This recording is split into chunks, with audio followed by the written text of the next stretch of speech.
Des coups de feu sur le mur de la prison de l'île Sequedin. Les auteurs sont toujours recherchés ce matin. Selon nos informations, ce sont deux individus qui ont visé hier après-midi le centre pénitentiaire avec des armes lourdes.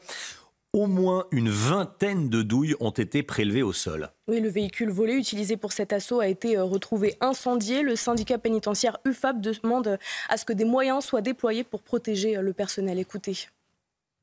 La structure, c'est un moulin en fait. On peut rentrer comme on veut jusqu'à la porte d'entrée. Il n'y a pas de barrière de sécurité, il n'y a rien du tout. On demande à ce que le site soit sécurisé. Ça fait 1 an que les travaux auraient dû commencer. Il n'y a toujours rien à l'heure actuelle. Ça retarde. Et puis, arrive ce qui arrive aujourd'hui, quoi. Heureusement, il n'y a pas eu de drame à déplorer. Mais ça devient de plus en plus dangereux d'aller exercer au sein des structures pénitentiaires. C'est vrai que c'est pas la première fois, mais il faut espérer que ce sera la dernière. Il faut que l'administration aussi prenne en compte ce qui se passe. Il faut que nos dirigeants comprennent ce qui se passe, la dangerosité de nos missions, la dangerosité du métier.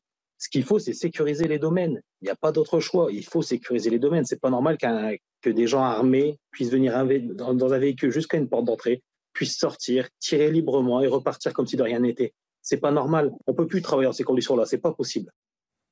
Il a raison, évidemment, on ne peut pas travailler. Vous imaginez, vous allez travailler dans un bâtiment qui vient d'être mitraillé à l'arme lourde, à la Kalachnikov. Mais qui a envie de travailler dans ces conditions? Souvenez-vous qui a envie de travailler dans ces conditions-là. Souvenez-vous du drame d'Incarville, quand deux surveillants pénitentiaires qui normalement auraient dû être protégés par l'État français ont été tués par un commando. Et d'ailleurs, on n'a toujours pas de nouvelles de ce commando et de Mohamed Amra.